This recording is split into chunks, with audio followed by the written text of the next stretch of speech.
Sejarah sekte Wahabi.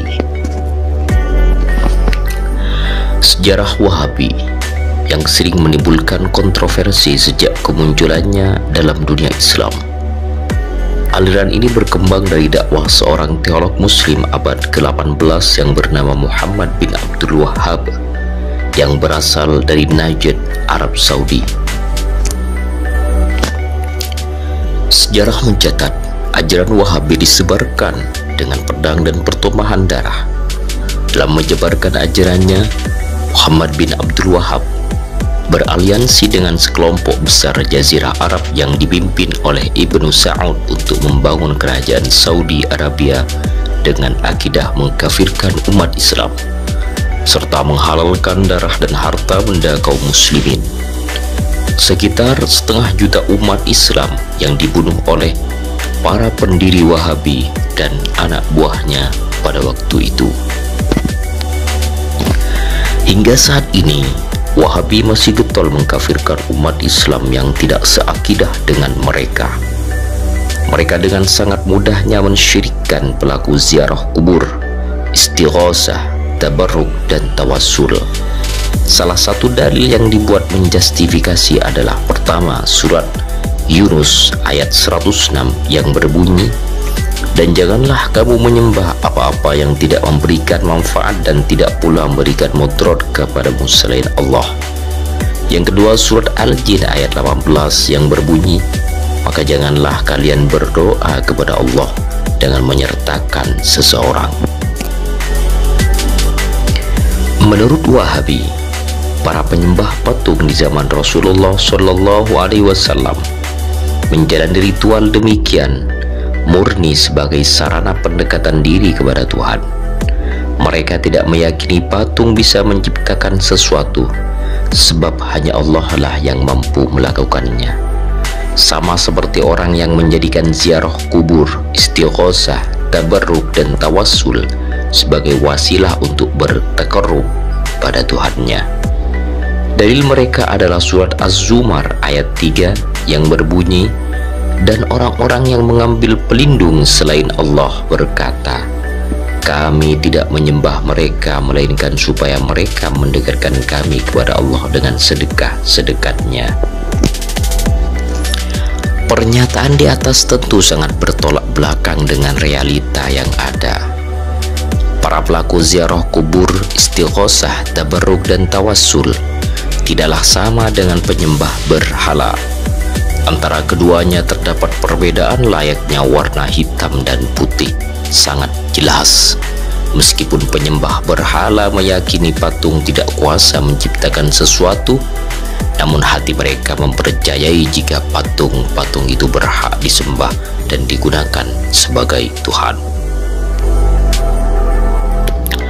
Berbeda dengan orang yang melakukan ziarah kubur, istighosah, tabarruk, dan tawassul, mereka tidak pernah menyekutukan Allah Subhanahu wa Ta'ala, sebab dalam hati mereka tidak pernah terbesit jika para nabi, para wali, atau orang-orang saleh yang dibuat perantara berhak dijadikan Tuhan. Justru mereka yakin dengan seyakin-yakinnya jika semuanya adalah makhluk dan hamba Allah Subhanahu wa Ta'ala.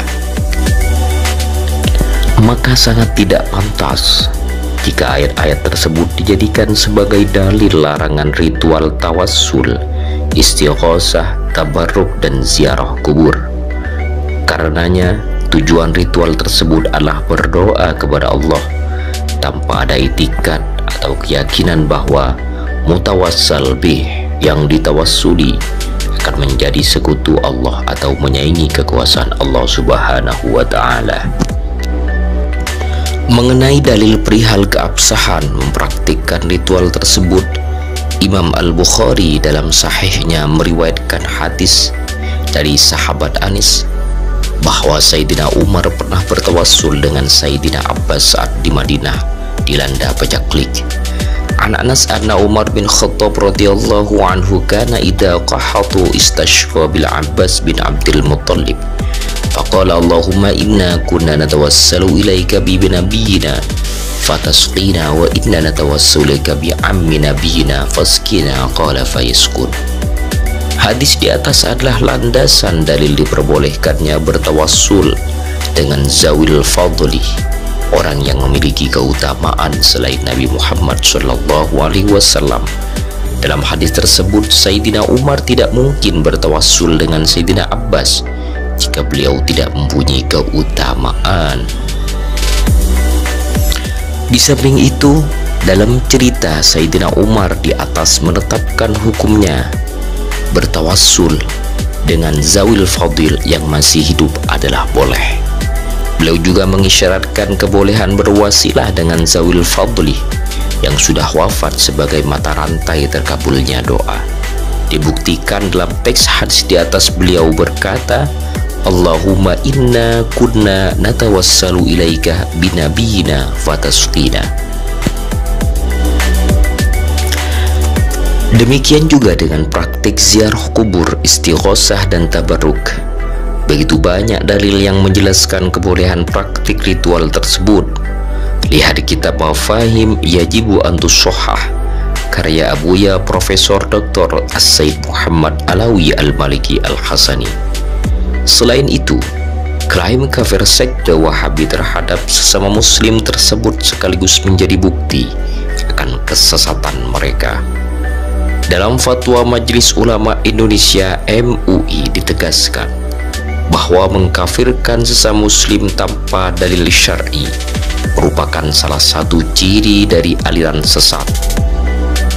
Berikut adalah kriteria indikator aliran sesat yang wajib dijauhi oleh umat Islam, terutama Wahabi Salafi, yang disampaikan oleh Majelis Ulama Indonesia. Pertama, mengingkari salah satu dari rukun iman yang 6. Kedua, meyakini atau mengikuti akidah yang tidak sesuai dengan Al-Quran dan As-Sunnah.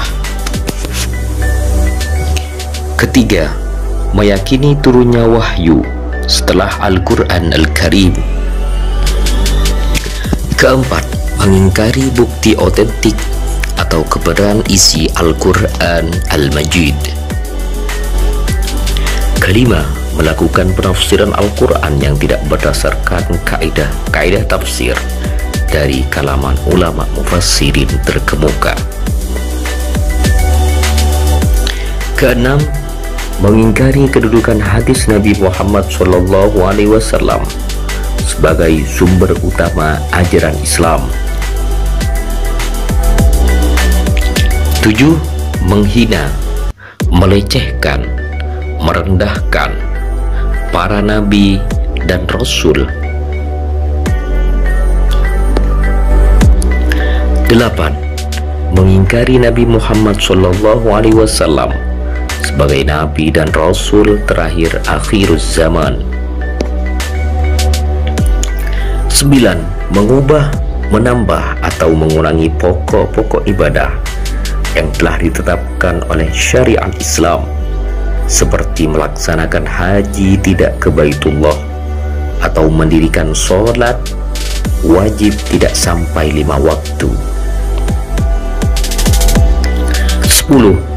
Mengkafirkan sesama umat Islam tanpa dalil yang jelas yang sesuai dengan Al-Quran dan Sunnah, sebagaimana mengkafirkan muslim hanya karena bukan kelompoknya. Maka berdasarkan ketentuan MUI ini, sudah dipastikan bahwa Wahabi Salafi adalah termasuk golongan terlarang di Indonesia. Semoga umat Islam Indonesia terselamatkan dari paham-paham yang dapat menyimpang dan merusak ajaran Islam. Semoga tayangan ini bermanfaat kepada seluruh umat Islam di dunia, wabil khusus masyarakat Islam Indonesia.